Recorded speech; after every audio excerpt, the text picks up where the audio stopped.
Policemen came to the door, knocked on the door. Neither of my parents were home at the time, and they had gotten reports of neglect and domestic violence. And so called up another one. We ended up with taking 2 police cruisers to a battered woman and children's shelter. The officers were quite kind. They helped us pack up a brown paper bag of clothes that we could take with us, and we went to a shelter, and we stayed there.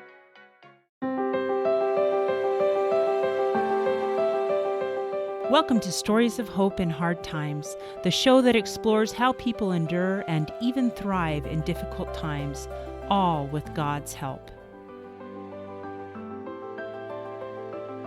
I'm your host, Tamara K. Anderson. Join me on a journey to find inspiring stories of hope and wisdom learned in life's hardest moments.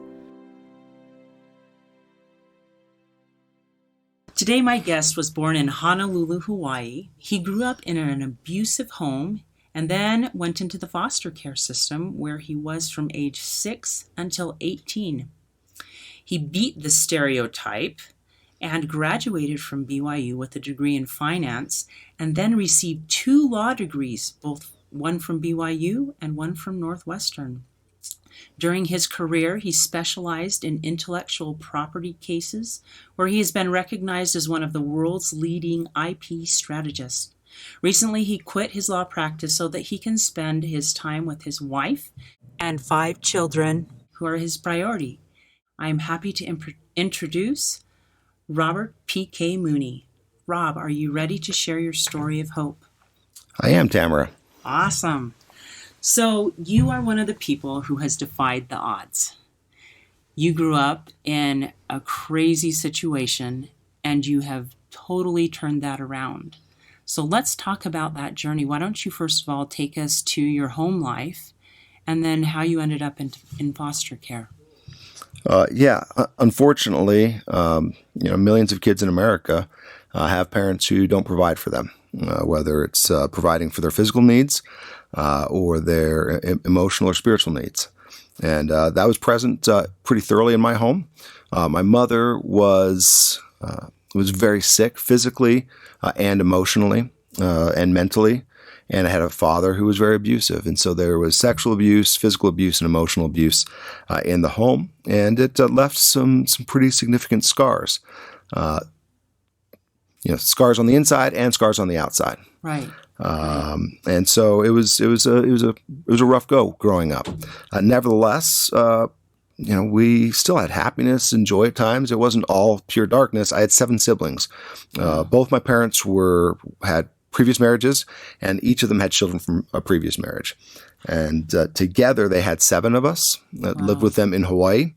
My mother's 2 oldest children, they lived with us for most of growing up, but as soon as they were able to get away from the situation, they moved away. They moved to the mainland to go to college. And so it was me and my 6 full biological siblings living there. And not a lot to eat at times, not places to stay, and having to deal with the trauma that comes from abuse and neglect. That was a real thing. Thankfully, there was courageous people who let the police and social services know. One day, when I was 6 years old, policemen came to the door, knocked on the door. Neither of my parents were home at the time. And they had gotten reports of neglect and domestic violence. And so called up another one. We ended up with taking 2 police cruisers to a battered woman and children's shelter. The officers were quite kind. They helped us pack up a brown paper bag of clothes that we could take with us. And we went to a shelter, and we stayed there. My mother was contacted. She joined us at the shelter. However, within a short period of time, the social workers there recognized that she was not mentally and physically able to take care of these 7 children. Right. So we were put into state's custody, and that's when my journey in foster care began. Wow. So as a young child, I'm sure that being ripped from your home and everything you knew, even though it was maybe not the most ideal situation, must have been awfully hard on you and on your siblings. No, that's right. the first foster home was just an emergency placement. We got to find a place for these kids. Thankfully, my best friend, their family heard about it and they signed up to take me in. So I actually, Really? my first foster home was living with my best friend, which was really cool. Yeah. But I was not with my siblings. They searched. It took them a few weeks to find a home that would take 7 children. Wow. And they were successful in finding a home. Unfortunately, my older siblings, there's some pretty good trauma, and you are concerned about being taken away from your parents, even though the situation's bad, especially a mother who's not the principal perpetrator of the abuse and neglect. Right. And so when we were at the hospital getting shots, my older sister ran away. Really? And so she never made it to that foster home. And the day after we got there, my older brother ran away from that foster home. So it was me and my 4 younger siblings there. And I was at a new school. And I remember, so this is a couple weeks. I'm at my second home now, and a couple weeks at a school where there's a bully who was picking on me a lot. Home life is different. You've got different parents. They had children of their own, trying to deal with having 5 new kids in their home. Mm-hmm. And it was tough. And I remember just putting my head down on my desk and just closing my eyes and just thinking, all right, when I open my eyes, this is all just going to have been a dream. Wow. And so even when things are rough, you still want to be there. Yeah. You want to be with your brothers and sisters, and you still have love for the perpetrator, and so that's an interesting place to be. Yeah. My goodness. So you went from foster care, home to home to home. I remember you telling me a story once about a marathon. Yeah. Why don't you tell me that story? Because I think it shows a little bit of the determination you had even as a young child. And I think this is what you've always had, that inner determination. Yeah. So it's actually before we were in foster care. When I was 5 years old, we were living in a home on Oahu. Mm-hmm. And one Sunday morning, I see hundreds, thousands of people running, near our home. And I'm like, what are these people running from, And so I asked my father, who fancied himself something of a jogger. And he, of course, knew it was the Honolulu Marathon. Mm-hmm. That was a marathon that had been going on for about a decade at that point and was fairly popular and has become one of the largest marathons in the country. But yeah, he tells me it's a marathon, which means nothing to me as a 5-year-old. So I'm like, well, it's a marathon. It's a race. Oh, all right. I get races. It's 26.2 miles. No idea what that means. Mm-hmm. It's long. Okay, I get that. But I don't know that I had a full conception of what a mile was, let alone 26.2 miles. And, right. and so my 5-year-old response was, I can do that. Anyway, so I was like, I'm going to do that. When's the next one? It's in a year. All right. I'd seen Sylvester Stallone's Rocky, and I knew I'd have to train. And so I started training. I convinced my older brother and sister to run with me. Uh-huh. So my older brother, 2 years older than me, and then my sister, almost another 2 years, not quite, older than him. And so, what did you do in the early 80s for training? You did push-ups, you did sit-ups, and we ran. And where we were living was kind of the base of a hill mountain area near a place called Hawaii Kai. And so we ran up the hill and then ran back down. It was about 1.5 miles each way. Mm-hmm. And so we'd run 3 miles a day. And that was our training regimen. And I somehow got in my head that, when you're about to finish a race, you got to sprint. That might have been from a Rocky movie as well. I don't know. But that's what we did. No, seriously, we would see the finish line and then we would just take off, So the finish line being, all right, we're near our house and we just take off. I understand I'm 5, my brother's 7, my sister's 9. I'd lose every time. But it's okay. That's what we did to train. Uh-huh. And at first, my father came with us. He was, I probably thought it was cute. Oh, yeah, these kids want to be like dad, the jogger or whatever. And I don't know. And so he did it, but he had issues and he dropped out pretty quickly off doing, the things that he was doing. But we kept going at it. And sometimes my mother would drive a station wagon next to us, especially when we moved. We didn't end up staying there, but we continued to keep working. And my mom would drive a station wagon, by us, make sure that we were, still alive, go out about a mile and a half, and we'd run back sprinting at the end. Sometimes my brothers and sisters didn't want to go, but, I just would kept doing it. I just wanted to do it. That's awesome. So a few months beforehand, my mother signed us up. And the night before the race, so it's held in December, the first Sunday in December, and my mom doesn't come home the night before, which was terrifying to me, because she was the emotional support at home, and she disappears, which sometimes she would go places, but sometimes she wouldn't, because she was frail, and her health wouldn't let her. And so this night it gets dark. She's not home. An hour later, she's still not home. And finally, it was really late. She shows up. And where she was is she thought that she would make uniforms for us. And so she bought white shirts, and then just got kind of puffy iron-on letters that said Mooney Bunch across these white shirts. And we had matching red runner shorts, short shorts, with the white stripes down the side, with matching white tube socks with red stripes on top. So we had uniforms to go run in. Oh, cute.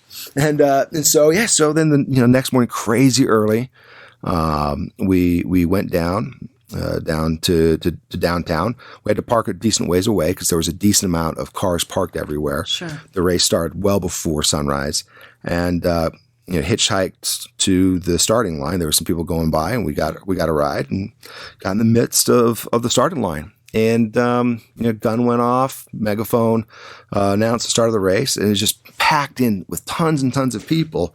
And here I am. I'm 6 at this point. I've turned 6, and everyone's huge. There's just giants all around me. And so it starts going very, very slowly at first because there's so many people. You're kind of just packed in there like sardines.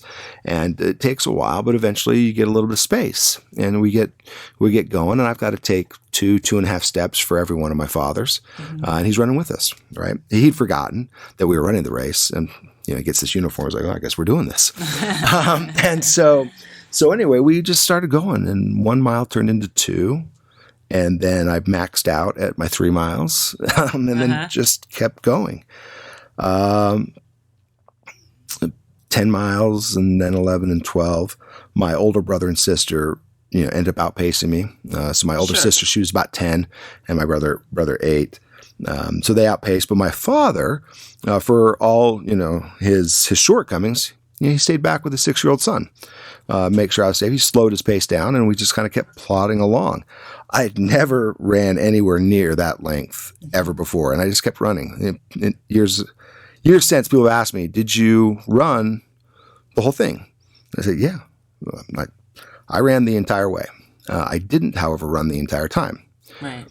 Because about mile 20 was when my body told me what my head wouldn't admit. And it's just like, just kid, you're done. And everything seized up. Everything seized up.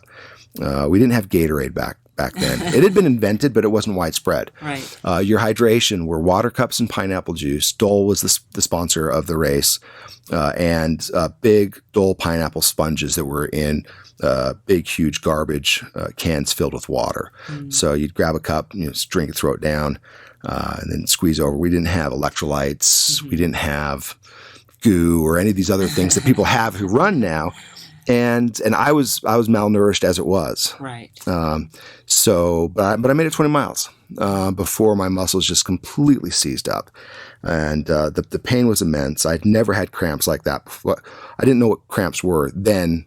It's only after years later I was like, oh, I had really, really bad cramps, where it felt like I had these tennis balls just buried inside my hamstrings and the sides of my legs, and I just ate the pavement. Just seized up and just, went skinned my knees up and was just crying. It hurt so bad. And then, so by that time, so this is mile 20. So we're getting kind of close to the end. Yeah, you are. There's still 6 miles to go, twice as long as I'd ever run before, but it's kind of there. And And I'm not setting any speed records as a 6-year-old untrained athlete. And so by this time, they've opened up the roads to let people, start using some of the roads and the cross streets and the like. Nice. And these guys in this old, brown beat up pickup truck, a couple locals, they see this little kid. It's like, oh, hey, Keiki, you like a ride? Ask me if you need a ride. And before that had happened, my father had held me in his arms for about 20 minutes, just rubbing my legs out, moving my leg, bending my knee, because I couldn't move them on my own without immense pain, and I couldn't keep them still without immense pain. So he just kept rubbing them out and stretching them out and rubbing them out just to get the pain to go away until I could move them on my own. And it was about 20 minutes into this of him trying to get some movement and pain relief when these guys come up and ask if I want to ride. And he kind of stands up, my father does, and says, well, it's up to you, but you've done a good job. Let's go home. And I truly don't know this kid, but for whatever reason, my response was like no, I think I'll finish. So I stood up, kind of trembling a bit, and just kept running down the road. Wow. And, like I said, I don't know that kid, but I'm glad he did, because I've learned some great life lessons from that. When I got inside of the finish line, I did what I always did, and I started sprinting. My father he was left behind because he hadn't been running with me and my siblings. He'd forgotten all about it, and so I just take off running. And as I come close to the finish line, believe it or not, I wasn't so slow that the crowds dispersed. Mm-hmm. There were lots of people around still, and people would see this little kid sprinting, and they were moved. They see, oh my gosh, he's got a number on his chest. He's one of the people running.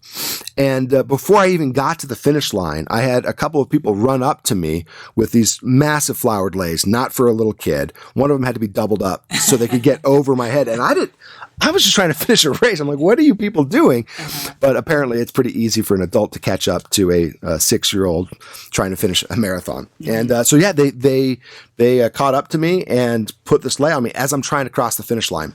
And then I did. I crossed the finish line a few feet in front of my father and finished that. And again, I'm grateful. I'm grateful for the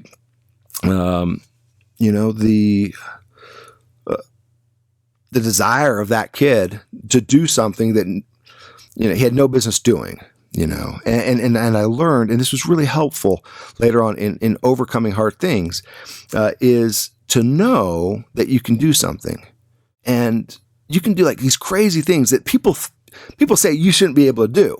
Right. There's a 6-year-old with no proper training, no proper gear, no proper nutrition, has no business running in Hawaii. In fact, some people have asked me, it's like, and is that why you were taken away? Was that the abuse that he let you do that? You could have died. No, that wasn't the abuse. But yeah, you can do something just so long as you don't know that you can't. And most of my career was doing things way too big for me, because I was too stupid, stubborn, or cocky to not understand that I couldn't do it. Then you go and do it, because it turns out you can do hard things. Yeah. Something else that was important there that I also learned is that you don't have to do it alone.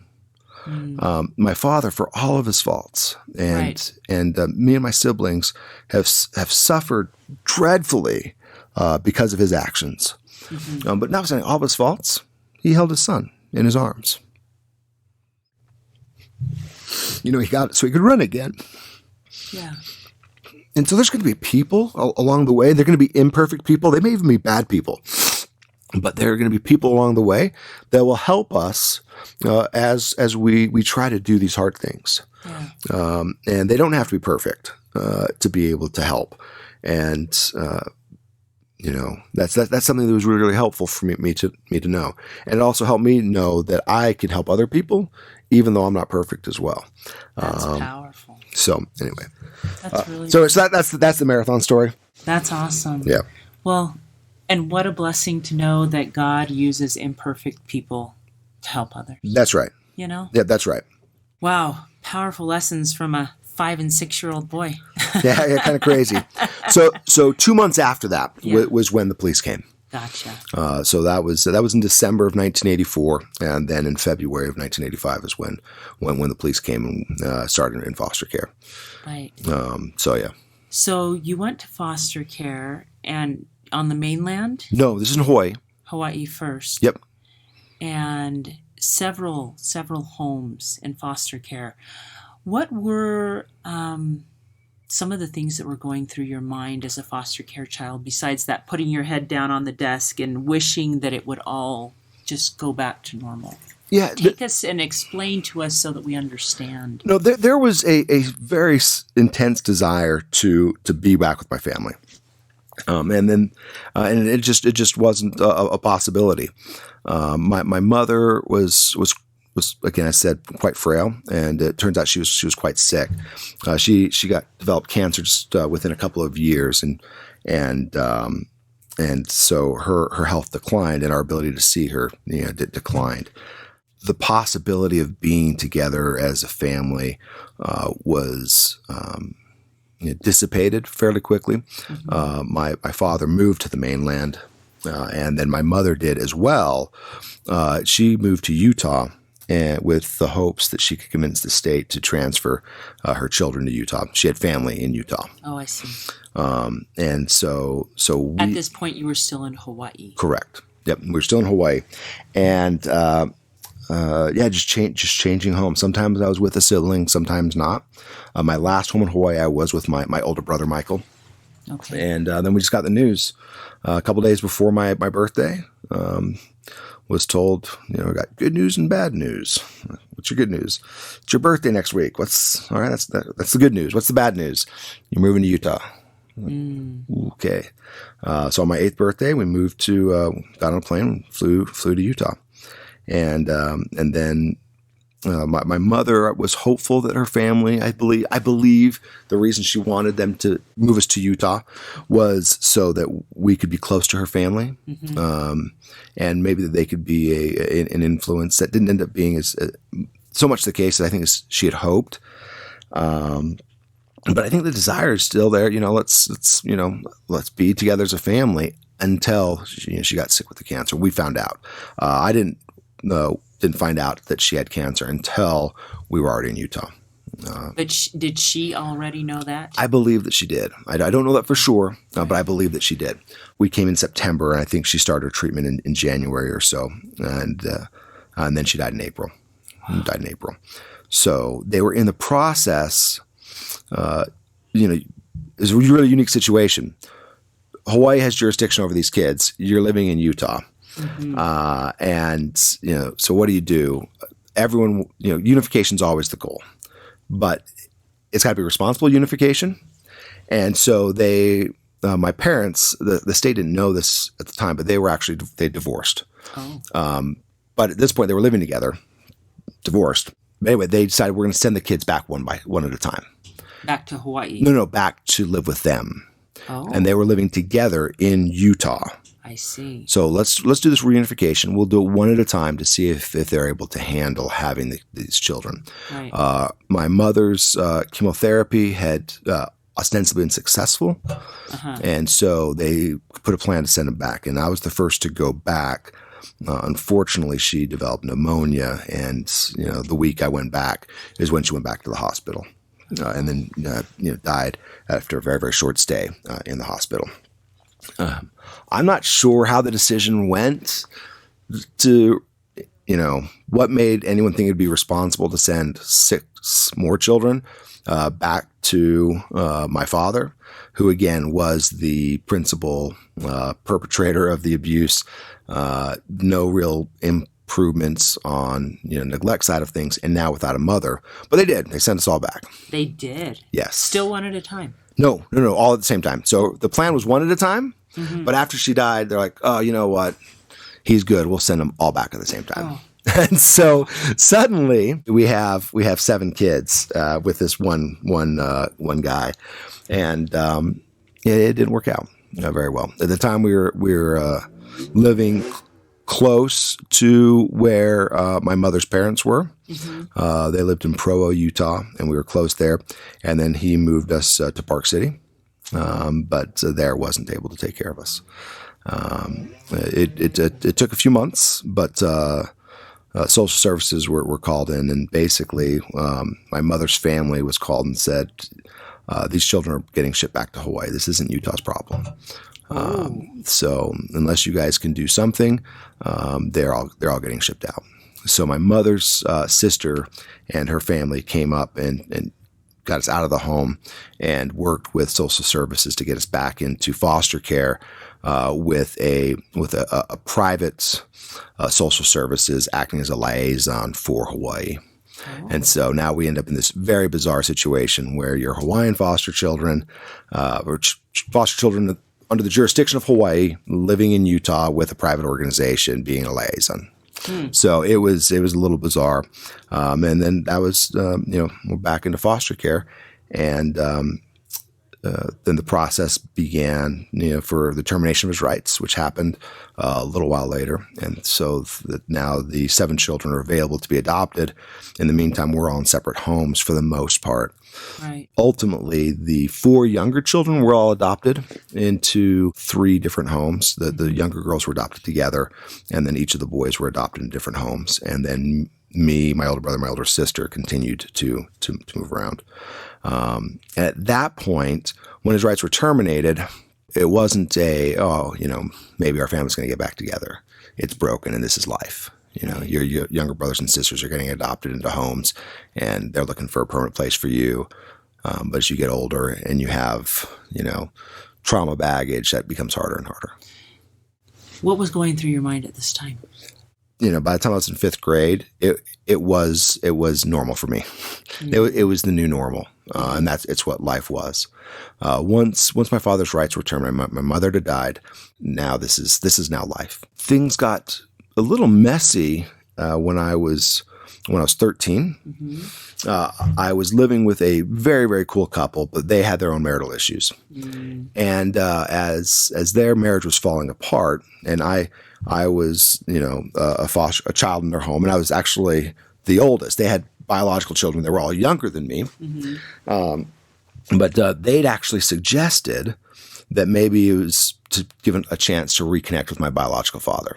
It had been 4 years since I'd seen him, and I didn't know where he was. Turned out he was living several hundred miles away to the south, but that my older brother was actually living with him. Really? Yeah. So he had kind of run away from the system. He was one of those kids that were, you've maybe heard reports of kids being in the system that are just lost. They have no idea where they are. He was one of them, and I kind of became one of those as their marriage was falling apart, and I left to go live with him. Kind of unlawfully, I guess, as his rights were terminated and stuff, and went to go live with him in southern Utah, actually, just in a little town right next to Zion National Park, called Apple Valley. In our case, he was borrowing a trailer from somebody, and it was a nice trailer. But he'd remarried at that point, and she didn't live with us. She lived about 15, 20 miles away. And so he split his time there, and then up living with these 2 teenage boys, 14 and 16 years old. And it was tough there. Thankfully, he'd worked on his issues enough that he wasn't abusive, physically abusive, that is. And but he wasn't a big person. He wasn't a big man. I matured fairly quickly, physically speaking. And so by the time I was 14, I was about 5'11" at that point. My brother was 6 foot, 6'1" at 16. Both of us very physically active and quite strong. And so that physical abuse wasn't there. He'd gotten in touch with his Native American roots. He's a Native American by birth, and had kind of gotten in touch with Native American spirituality to kind of deal with his inner demons. And so while that part was better,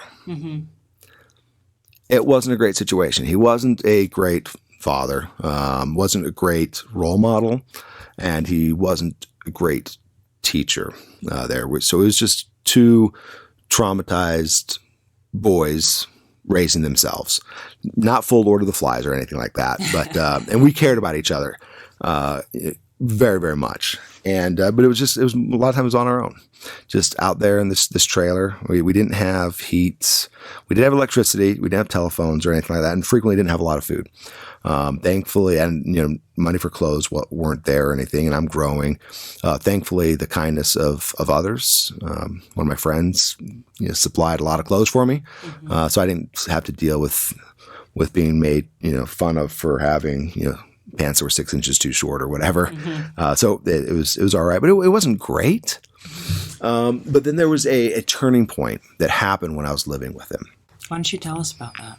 So I've been there about 6 months, and we were driving in a borrowed car back to our borrowed trailer.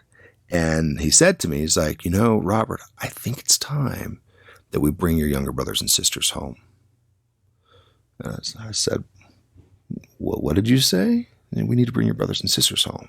And they'd already been adopted, right? One had been adopted, and 2 were about to be adopted, and a third one was in the home where he would be adopted. So he's there with their permanent families. They have lives. They haven't seen him for years. Many of them, their only memories of him are terror. Yeah. And they have lives. They have some semblance of stability. They have a chance to forge a normal life. And what we had wasn't really a home more than it was a borrowed shelter. Right. And so in as nice of words as I could, I told him that I thought it was a bad idea.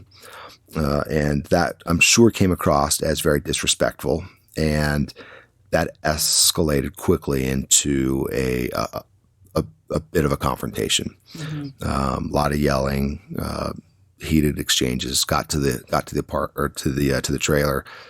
Went inside, continued inside the trailer, and it came to this point. I don't remember how it did, but finally he was trying to show how much improvement he'd made as a person. And so in this moment, he yells at me. He's like, why do you think I don't beat you and your brother anymore?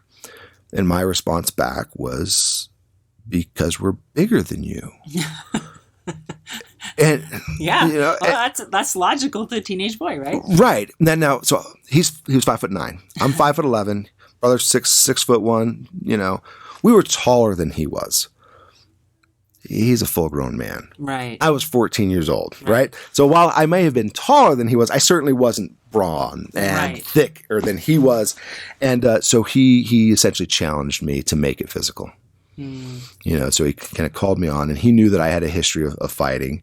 And so I was like, all right, you know what? It'll probably feel pretty good. And so the natural response was, all right, that's fine. And as I got ready to take my first swing, a thought came through my mind, which was the first time that time had ever stood still for me. And that was just a thought came to my mind. It's like, you're about to hit your father. You don't have to. I felt like I had to. There was a time when I was in that first foster home I told you, or that second foster home, where there was a bully. That bully one day was coming at me at the hall. He saw me. It was just the 2 of us. He saw me, and I had a pencil in my hand. He swung at me. I stepped back out of his swing, and as his arm came across my body, I stabbed him in the back. I'm sure that went over really well. Yeah, no, it was frowned upon. But people actually understood. They're like, oh, this kid's going through so much, right? But the reality, and maybe it was justified, but it wasn't conscious. Right. It was just what you did, right? Someone's attacking you, you attack back. Right. Someone's egging you on, you respond, right? And so it was the first time now, fast forward years later, where I realized I don't have to hit him. Right? He's being aggressive. I don't have to be aggressive back. I could hit him, or I could try to, get under his skin, or I could go back to my room at the back of the trailer, or I could turn around and walk away. It was the first time I realized that I had a choice. Wow. And so I turned around, walked out, went to the nearest friend who had a phone, half mile away or something like that. Called the police. They came and got me. And I was back in state's custody. And so that was a very important day for me. Yeah. It was the first time I realized, I get to choose. My grades before then, not good. I was not a stellar student. But I realized I get to choose. Literally overnight. My grades, first quarter, second quarter, third quarter, look like someone who's going to be, a high school dropout type person. Straight A's. Really? The next quarter. The only difference, I didn't get any smarter or anything like that. The only difference is I chose to do my stuff. All right, I have an assignment. All right, I'm going to do this. I'm going to turn it on time, make sure it gets turned in at all, which wasn't what I would do beforehand. And because now I'm doing my assignments, I kind of understand the material. If I come to something that's hard, instead of just quitting or stopping and not caring, I go ask for help. And that was a conscious decision because I recognized it's like, all right, well, I'm going to have to provide for myself. This guy's not providing for me, and I'm going to go back in state's custody. The likelihood of finding a home of my own is a permanent home is not good. So it's going to be up to me. And about maybe 6 months later or so, I'm now living far away, and I'm actually living with my old best friend's family. So moved back to the neighborhood where I'd been in a couple different foster homes, and I'm now in a third foster home, which was actually like my first foster home, my best friend's family, who had been a really good friend for the years I was in his neighborhood. And so I'm sitting there in their house, and they were great, so good, such good people, but it was like I was living in a friend's home. It wasn't your home. Right. It wasn't your family. And again, that's to take nothing from them because they were amazing in so many ways. But it was like you're living with a friend. And it just dawned on me. All right, you know what? The first family that you're likely to have is the family you make on your own. All right. So what am I going to need to do to make that family? And I decided then that I'd try to make myself in the kind of person that someone I'd want to marry would marry. I'd make myself the kind of person that would be the kind of dad that I'd want to have. And it was a choice. And it wouldn't have been possible if I hadn't had that split second moment where I understood for the first time, oh my goodness, I get to choose. I don't have to, because I've got a pencil in my hand and a kid's swinging at me. I don't have to stab him in the back. Because I'm completely angry and pissed off at this guy who's scarred my body. Yeah, I don't have to hit him. I can choose, and that made all the difference. I have a scar across my cheek. See that line there? Yeah, that's from him. It's from him. Fit of rage when I was 5, kicking me down the hall, sliced my cheek open on something. Blood all over the place. That was 3-4 decades ago. Right. It's still there. And every time I shave, every time I look in the mirror, it could be a reminder of what was taken, the pain that was there, and how I was victimized as a child. Right. It could always be there for that. It's not. It really isn't. How do you see it? So anyway, at this point, no, it's just there. But yeah, it can be a good reminder that my kids aren't going to have that. And that's it's a constant way to remind me that I get to choose. Right. We're going to take a quick break, but when we get back, we'll have Rob tell us a little bit about how his siblings have handled all of this. How many of you out there feel like your life is chaotic, crazy, and completely awful compared to the norm? What if I were to tell you that you are normal for you? I am so excited to announce that my book, Normal for Me by Tamara K. Anderson, is now available for purchase on Amazon. This book took me 10 years to write, and I share 20 years worth of lessons learned in my life detours, including being in a car accident and having 2 of my children diagnosed on the autism spectrum. In this book, I share the secrets of how I made it from despair to peace with God's help. I also include a bonus diagnosis survival guide at the very end of my Normal for Me book. The diagnosis survival guide includes 12 tips to survive and thrive in tough times. Wouldn't you like to know what those are? So what are you waiting for? Grab your copy of Normal for Me today on Amazon. And we're back. I am speaking with Robert PK Mooney about the amazing aha moments he had in the foster care system when he realized he had the right to choose his own future. Now, Rob, tell me a little bit about your other siblings who were in the foster care system. Was this as easy of a choice for them? A few years ago, my younger siblings, they struggled as well, even though they were adopted. Mm-hmm. And my younger brother died just a couple of years ago from meth poisoning. He could never, even though he was the first one to get adopted, he could never break out and recognize that he gets to choose to be a victim or not. I took him to lunch about 4 years ago, and we were just talking, just catching up, meeting, and he moved back to Hawaii, and essentially disowned his adoptive family. And as we were at lunch, he was telling me about why it had so many problems with drugs and alcohol and other difficulties. And he was like, it's really because of the way my adopted father treated me, and kind of going off on all the stuff that is the reason why he had such substance abuse issues. Mm-hmm. And knowing what I know about our ability to choose, I just looked at him across the table for a while. And when he realized I wasn't saying anything, he looked at me, and suddenly he had, probably for the first time, a recognition that, and my choices too. You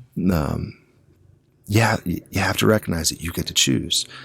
And unfortunately, he didn't internalize that. Right. So anyway, and it ultimately took his life. So the choice then becomes, for people that have had an abusive upbringing, are you going to let that abusive upbringing rule your life and play the victim? Correct. Because there's plenty of reasons you can claim that. Or are you going to choose and say, I am the captain of my own destiny. I am going to change this. Yeah. Because I have the power to change it. Yeah, that's exactly right. I think the greatest blessing that God has given me is the ability to choose. Mm-hmm. The second greatest blessing he gave me is the understanding that I get to choose. And so as hard as that year was when I was 14, and it was hard. Yeah. There's been so many paths that could have taken me, to my death or worse. Right. And, but even though that was really hard, it gave me that moment where I came to understand that I could choose. And that makes all the difference. If we let the abuse and the neglect and the hurt, the betrayal, continue to erode our spirits, then we allow those perpetrators to continue to victimize us. The reality is what I try to teach kids, kids who are from hard places. I try to help them understand, you've been victimized. You're not a victim. You get to choose that. You get to choose how you're going to respond to that. And it's a two-edged sword, right? Yeah. You become the master of your own destiny, but when you choose wrong, which you're going to do. Yes. Yeah. Just because I understood at that point that I now get to choose does not mean my choices were great. All right. I made lots of boneheaded mistakes, and then those were mine. Yes. They weren't because I was abused as a child. They weren't because of whatever else the case may be. It was me. Yeah. I made those choices. And, but the great thing is, the third and overarching thing that God gave me is is a way to fix those times when I choose amiss, which I do all the time. But thankfully, there's that infinite love that allows me to make those things right. Repentance. That's what it's called. Yeah. Yeah, that's exactly right. Yeah. So it sounds to me like your choices have helped you realize the power of both repentance and it's got to be forgiveness. Yeah, absolutely. Yeah, absolutely. Because that forgiveness is key because it's a choice. Yes, it is. And it's key to not continuing to allow, not continuing to be a victim of other people's bad actions. So let me ask you this. Have you forgiven your father? Oh, yeah. Yeah, absolutely. It's interesting. I had to do it twice. Tell me about it. Notwithstanding all this stuff, I still had this love and this connection for him, and this yearning to be there. And it's probably why my foster parents, when I was 13, suggested that we reconnect. Right? And so even when someone's cut your face open, they're still your dad, you know? And so there's that love there. But then, things go sideways as a teenager. I came to recognize, listen, you got to let all that go. You got to let that go as part of this kind of a new understanding as an older teenager that I'm going to forge my own life. Yeah. Part of that's going to be forgiving them, and it wasn't that hard when I was mindful of it. It took prayer, and I asked for divine help. And it wasn't too hard. The second time was years later when I became a father. And there was a hurt kind of all over again because I've got this new son. And I recognized I would do anything for him. Yeah. And the thought came to me, is like, there's nothing anybody could do to keep me from the child. If, as he'd claimed for so long, my children were wrongfully taken away. And that was kind of his marching, his battle cry. My children were stolen from me. Let's just say that was the case. There'd be nothing to stop me from getting back. I would do anything I needed to have my children back with me, and to be that presence in their life. And so I felt kind of this new wave of abandonment, as it were. It was like, holy crap, this is so awesome. I couldn't imagine loving somebody so much. Oh, he didn't have that. And if he did, he was willing to walk away from it. And so there was like this new wave of hurt. But the same thing applied, right? The same situation, like, looking at the pain in the mirror, right? You recognize that it's there. You feel the pain, and then you choose to let it go. You choose to let it go. So anyway, yeah. Did that happen?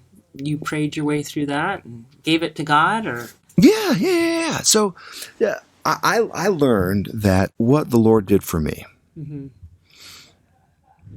wasn't just taking away my sins.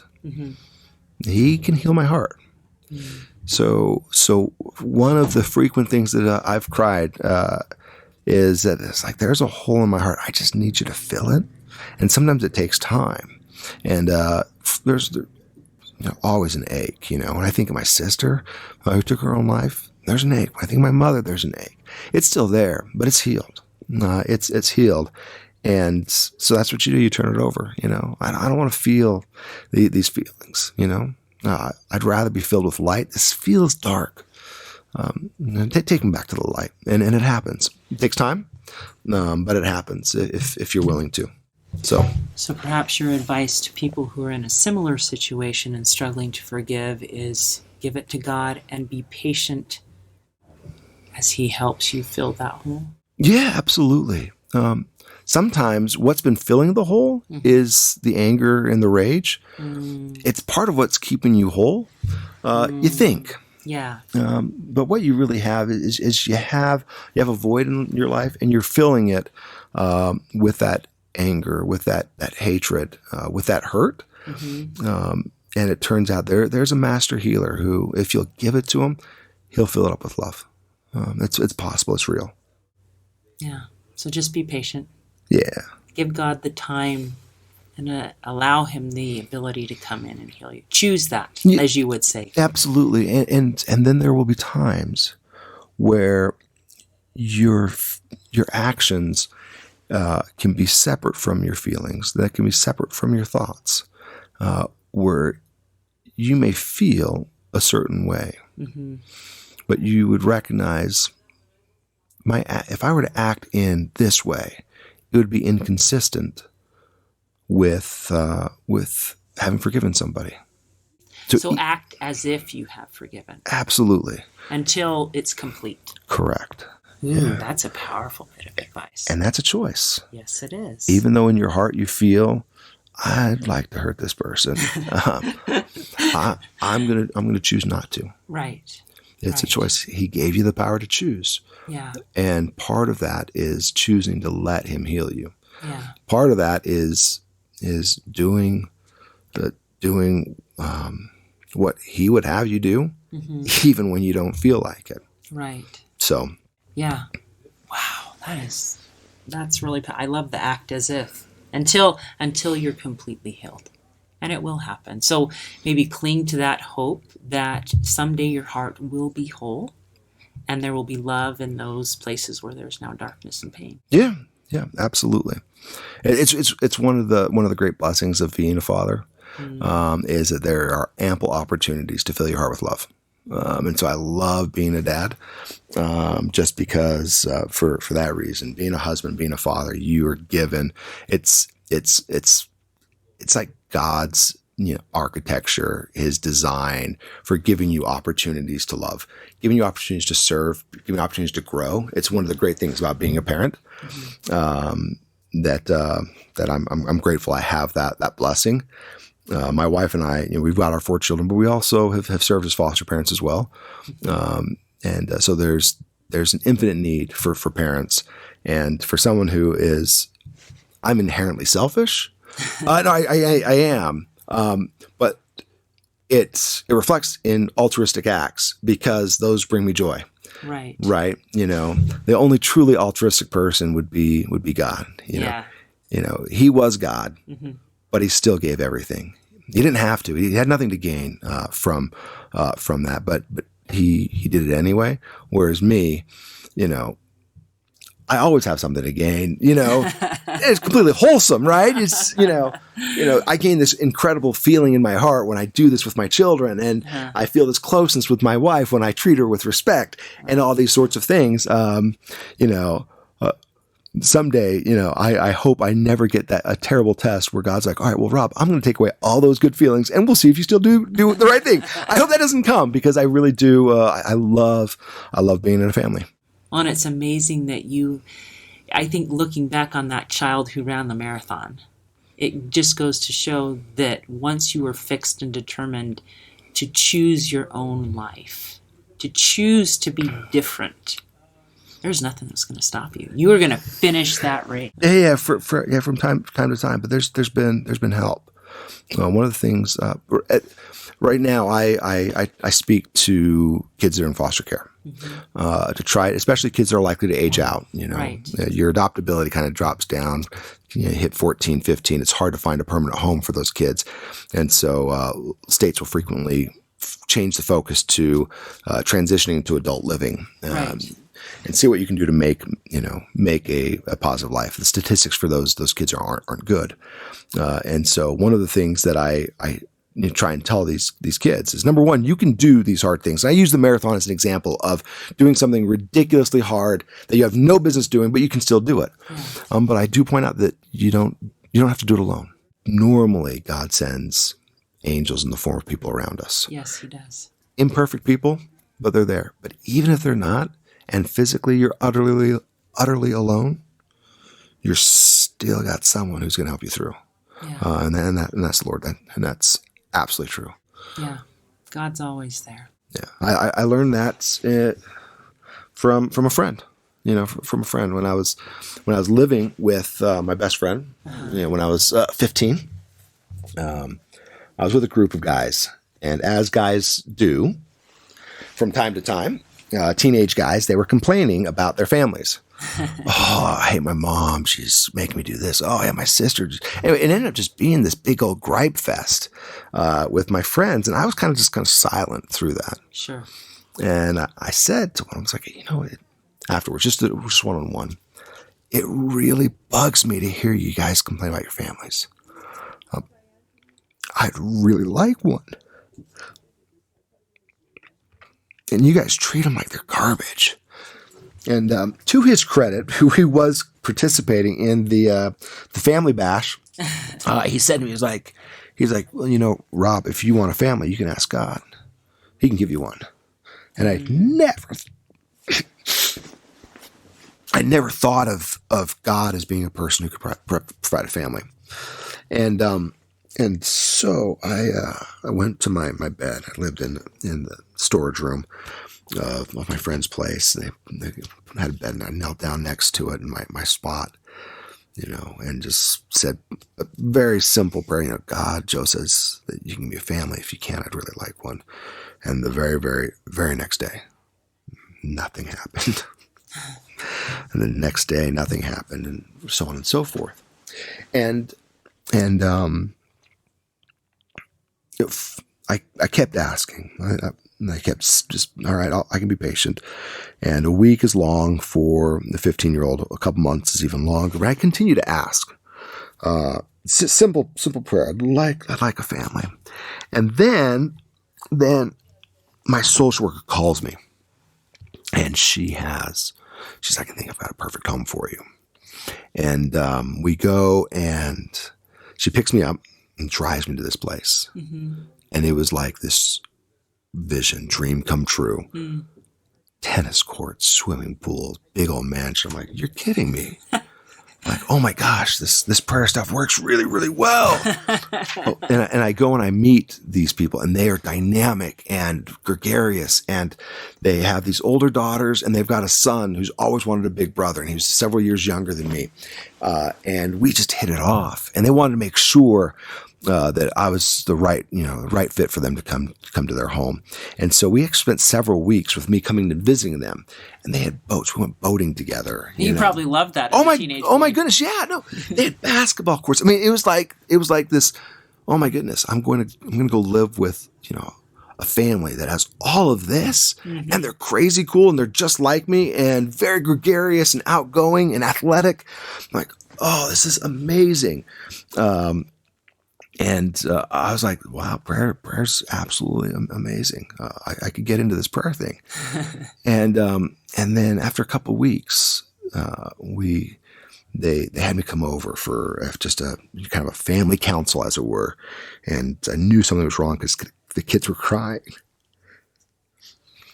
And the mom and dad, they were very religious people. They said, Rob, we've been praying really hard about having you come live with us, and we love you, but it's not the right place.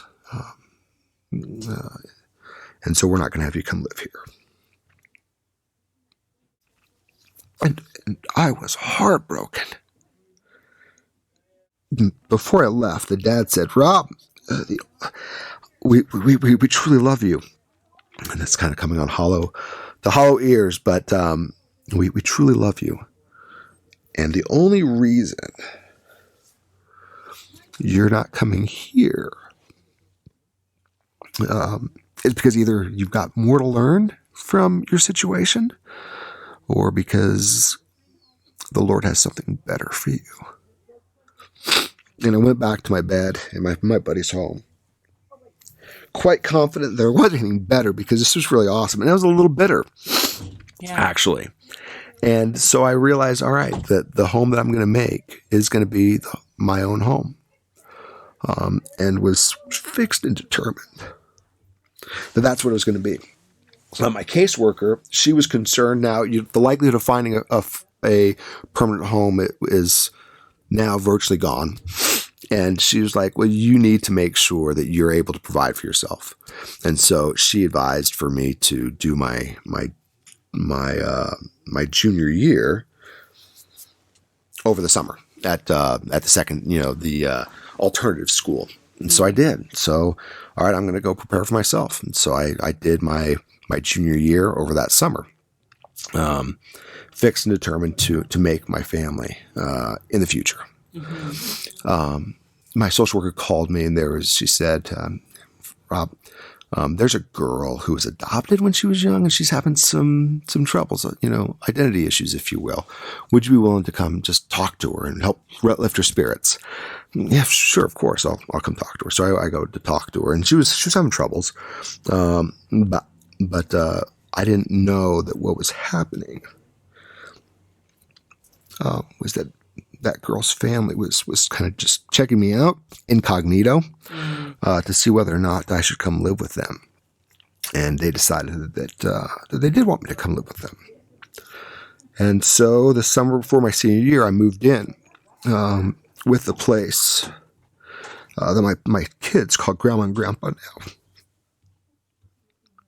And the amazing thing about my parents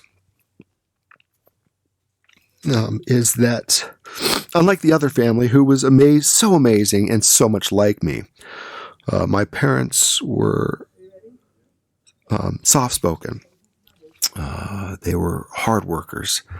They were more reserved, and they had qualities that I didn't have. Where I was weak, that was where their greatest strengths were. And even though I only lived with them for a year before I graduated from high school and went to college, they helped make me a complete person. And I was able to look back and think, the other family, they felt right to me. They appeared right to me, but God, He didn't want to answer my prayers the way I wanted to. He knew how to answer them perfectly. And so I was grateful for the fact that He showed me what I could have had, and then inspired a devoted devoted follower of Christ to say the words to me that Heavenly Father might have something better for me, so that when He did show it to me, I could recognize that in reality, He knew how to answer my prayers perfectly. That's beautiful. So perhaps it's that lesson of patience again. And not just patience, but trusting that God can see that end outcome and that He has your best interests at heart. Yeah. He knew that this other family would be the perfect fit in that they could probably help make you whole. Yep, that's absolutely right. So, again, it was a great opportunity to be taught that, where, I came to learn that He's there. I'm grateful for a friend who gave me the idea. And then I'm grateful for the way it played out so that I could learn that He's there. He answers prayers, and He answers them perfectly. It is in His own time. Yes. And it's in His own way. And over the years, I've come to trust that His own way is better than what I would have drawn up. Yeah, that's really awesome. So you have written a book for foster care children. Why don't you tell us a little bit about that? Yeah. So, my focus in my education was being able to provide for my family. Right. I've had a career, a really successful career as a lawyer, and have done really well there. A lot of people go to law because they want to change the world. I didn't. I went to law as a means to be able to provide for my children and my wife. That was my focus. Now, definitely be able to do good along the way, and I feel like I've been able to do that.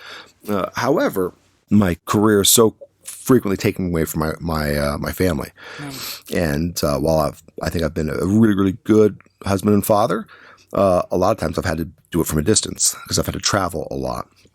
Well, over the years, people have heard my story, and people have told me in many different parts of the world and in many different places, "Oh my goodness, Rob, you have to write a book. You have to tell your story." And so I'd always planned on writing a book, not a memoir. to tell a life story, but something to help kids. These foster kids are likely to age out. Right. Even though I moved in with this family when I was a senior, I was never adopted. Aged out of the system, and I understand that the road is tough for these kids. Yes, you lived it. Yeah, that's right. So I wanted to write a book that would share some lessons, yes, and hopefully inspire these kids to help them recognize that they can choose to be successful. And that book's ready to come out. The title of the book is A Foster Kid's Road to Success. Awesome. And it's short, it's simple, it's intended to help these kids, 14, 15, 16, 17, 18, maybe even kids who have aged out, who are trying to forge on their own, help them understand how they can choose to be successful. Yeah. Help them understand that they can do it. Whatever it is, you can do it. Yeah. And a little kid ran a marathon, you can do it. Yes. My hope for them is that it, quote unquote, it is that they can forge meaningful, deep family relationships. They can love, they can be loved. Right. They can need other people, and they can be needed by other people. I want them for them. Yes. But truthfully, whatever their it is, I want them to know they can do it. Yeah. And I want them to know that they can choose to do it and how to guard that choice. And so it's not long. It's short, just a few chapters. Pretty easy read. And I now go and I speak to groups of these kids who are likely to age out, foster kids in the system or who've recently left the system. So is there a verse of scripture that's become meaningful to you? Yeah. When you are all alone in a storage room, thinking that there's nobody there, and you've been kind of cast away and forgotten. There's a scripture that can remind us that that's not true. The Lord tells us in Isaiah that He remembers us. He's not going to forget us. So much so that He's actually graven us upon the palms of His hands. It's in Isaiah 49:16. So while we may feel forgotten, we're never alone. That's beautiful. And that's brought you comfort and helped you make it through. Thank you for sharing that. Or if there is anyone that has just really resonated with this message, is there a way that they can find you on social media that you would like to share with us? Yeah. I believe I'm on Instagram at Robert PK Mooney. And I think on Facebook, I think it's just Robert PK Mooney is the way to find it. My website is www.robertpkmooney.com. That's P as in Paul, K as in kite, robertpkmooney.com. That's my website. So you can find out more information there. And another really cool thing you can find on Rob's website is the ability to purchase one of these books for a foster care child. And this is an amazing service opportunity. So go to Rob's website, robertpkmooney.com. I will put that information in the show notes so that if you do want to contact Rob, you can find that information in the show notes on my website. Thank you so much, Rob, for sharing your story of hope and for continuing to motivate others to also find that same hope. Hey, thanks so much for listening to today's show. I know that there are many of you out there that are going through a hard time, and I hope you found things that have been useful today as you listen to the podcast. If you would like to access the show notes from today's podcast, visit my website. It is storiesofhopepodcast.com. That is where you'll find favorite quotes from today's episode and shareable memes. And those are fun because you can share them with your friends on social media. You will also find the links mentioned throughout today's episode so you don't have to remember what those were. And also all the tips that were shared. Sometimes tips are shared so much throughout an episode you forget. What were those great things? So go to the show notes, storiesofhopepodcast.com, to look up these fantastic resources. If someone kept coming to mind during today's episode, Perhaps that means that you should share this with them. Maybe there was a story shared or a tip that they really, really need to hear. So go ahead and share this episode with them.